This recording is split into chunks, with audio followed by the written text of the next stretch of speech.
Wait, the microphone. Could you say your name and your organization?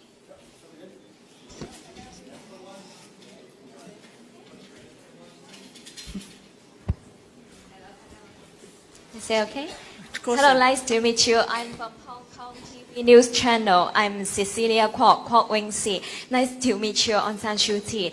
Actually, you have been fighting for democracy and freedom of people for many years. What are your advice to Hong Kong people for those who are striving for democracy in Hong Kong?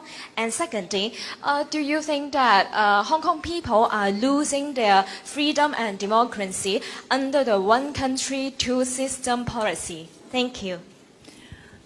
I think if people really want freedom and democracy, they get it. I've always believed that people always get what they really want. Though, mind you, when they find it, it might not be quite what they expected. But we have to believe in what we are doing if we are to succeed. So the first requirement is that the people of Hong Kong should know what they really want and believe in it. If they believe in it, they'll get it. It's very simple.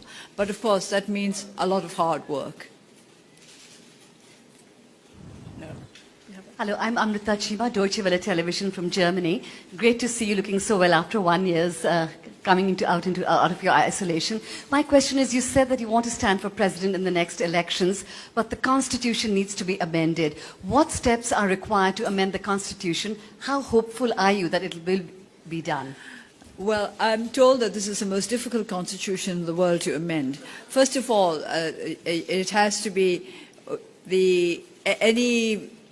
it's not all the points in the Constitution, but the major ones. If you want to change them, more than 75% of the members of both legislatures have to vote for it. And that's not the end of the story. And then it has to be put to a referendum, and it has to be approved by more than 50% of those who are those who are eligible to vote. So that's a very difficult process. Don't forget that 25% of the members of both legislatures are military appointees, unelected military appointees. So in order to get more than 75%, first of all the civilian seats will have to be filled, and all the civilian representatives would have to agree that they want to amend the Constitution. And then, as I keep saying, at least one brave soldier must say, I will side with the civilian representative. So it's very, very difficult, but it's not impossible. And I think it was in an RAF outfit somewhere I heard that during the Second World War they had a motto, which was, we do the impossible every day, miracles take a little longer. The question's right there first, and then... Jojo Dane from Voice of America. Permit service and Dimawa.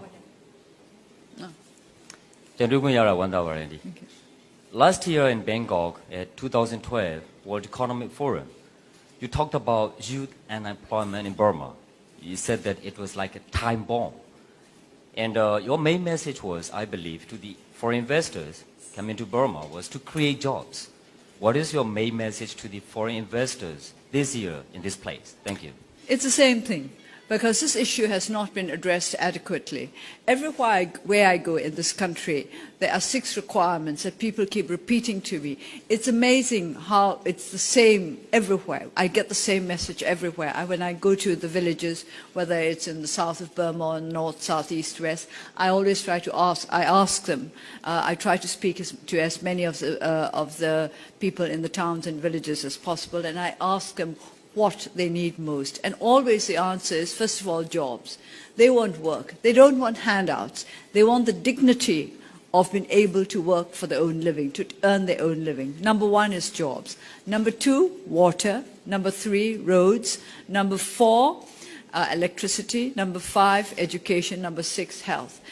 This is repeated everywhere, everywhere.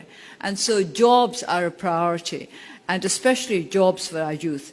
In my constituency, 75% of our graduates are unemployed. And I have been told by independent surveyors that this is very much the national average for youth unemployment. About 70% of our youth are unemployed. And as I keep saying, it's not joblessness that is so worrying.